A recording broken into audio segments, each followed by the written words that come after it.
সবাই বলে ভালোবাসা সুন্দর, কিন্তু ভালোবাসা কোথায় সুন্দর জানেন কি?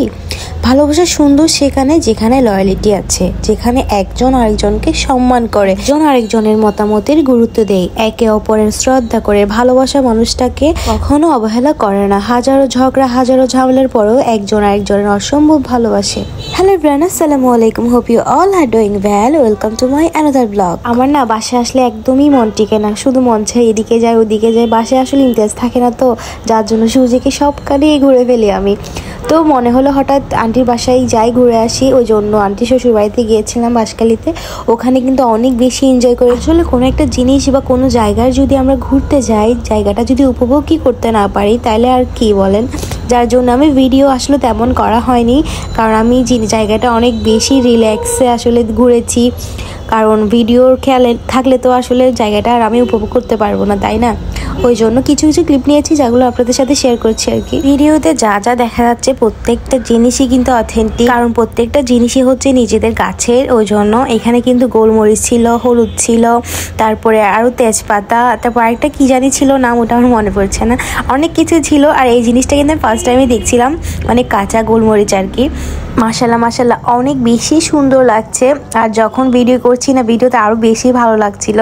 মানে ভিডিও হচ্ছে সামনে সামনে দেখলে আরও বেশি ভালো লাগবে। এত কিছু জিনিস মানে যেগুলো আমরা কিনে খাই বাইরে থেকে, সেগুলো আমি আজকে ওগুলোর গাছ সহ দেখে আসছি আর কি। কারণ অনেক বছর পরই যাওয়া হয় আসলে বাসকালি গেলে। আর একবার গেলে তো কয়েকদিন থেকে আসি, সবকিছু ঘুরে দেখে সবকিছু তারপরে আসি। আর ওখানে নাকি কয়েকটা প্লেস আছে ঘোরার, বাট আমার টাইম ছিল না, যার জন্য আমি ওখানে যেতে পারিনি। তারপর আমি কিন্তু রাতের বেলায় মানে হলুদগুলো একদম বেটে তারপর আসলে মুখে লাগিয়ে নিয়েছিলাম। কাঁচা হলুদ নাকি ফেসে ইউজ করলে অনেক বেশি ভালো, ওই জন্য আর কি।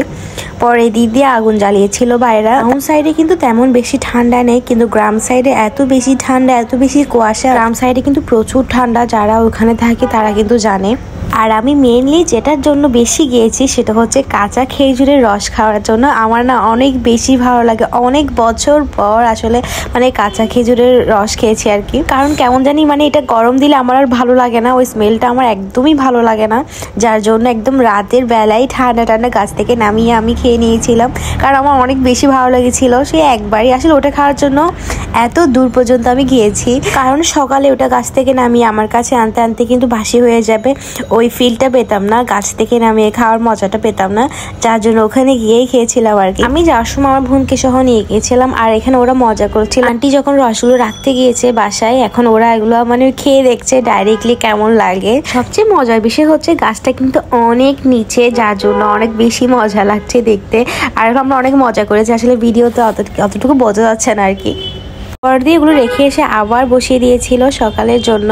এগুলো ছেঁকে তারপর আন্টি আমাকে দিচ্ছিল খাওয়ার জন্য, বলছে যত ইচ্ছে খা। আসলে একদম মন ভরে খেয়েছিলাম, আমার অনেক বেশি ভালো লেগেছে। ভিডিও এডিট করতে বসে না আবার ইচ্ছে করছে আবার যেয়ে খেয়ে নিই। এখানে অনেক ভিডিও ক্লিপই নাই, যার জন্য আসলে একটু একটু যা যা পেয়েছি তাতেই আমি অ্যাড করেছি। সকালে খুব ভোরে উঠবো ভেবেছিলাম, বাট উঠতে উঠতে 11টা বেজে গিয়েছিল। পরে দিয়ে আন্টি নাস্তা নিয়ে দিয়েছিল, তো ভাবলাম একটা ভিডিও করি, ওই হিসেবে এই ভিডিওটাও করেছিলাম। আমি উঠতে উঠতে আন্টি গাছের থেকে যা যা আছে সব কিছু নিয়ে এসেছিলো, মানে সবজি হতে শুরু করে তারপরে আরও কি কি ছিল, তারপর ওগুলো সব কিছু নিয়ে এসেছে। ভিডিও নেওয়া হয়নি আর কি। আর এখানে আমি বসে বসে ভিডিও করছিলাম রিলসের জন্য। আসলে বলতে গেলে ভিডিও বানানো মানে একটা টাইম পাস, আর ভিডিও এডিট করতে গেলেও একটা টাইম পাস, এটাই। কারণ সারাদিন বাসায় বসে বসে কি করব, আমি ঘুরবো ফিরবো আর বসে বসে ভিডিও বানাবো আর এডিট করবো, আমার কাজ হচ্ছে এতটুকুই। এই জন্য ভাবি আপনাদের সাথে শেয়ার করি সবকিছু, এই জন্যই আসলে ভিডিও আপলোড করার। লাইফে আসলে কষ্ট না করলে কিন্তু আসলে কি বলে ওটার ফলটা পাওয়া যায় না। মানে কথায় আছে না যে কষ্টের ফল সবচেয়ে মধুর হয়।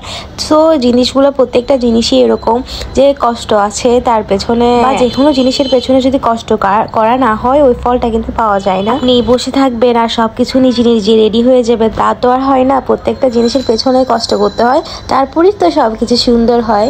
এখানে আন্টির পাশাপাশি আমিও কাজ করে দিচ্ছিলাম, আন্টিকে একটু হেল্প করে দিচ্ছিলাম আর কি। এই যে মরিচ কাটছিলাম, তেমন কিছুই না, জাস্ট কাটছিলাম আর ভিডিও করছিলাম। এখানে কিন্তু সবুজ মানে মরিচও ছিল, আবার কিন্তু কালো মরিচও ছিল, যেগুলো আমি সিজার দিয়ে কাটছিলাম। আমি কিন্তু নিজেও বাসায় এনেছি অনেক কিছু নিজে নিজে, কারণ সবকিছু চোখের সামনে দেখছি, আনতেও অনেক বেশি মজা লাগছিল।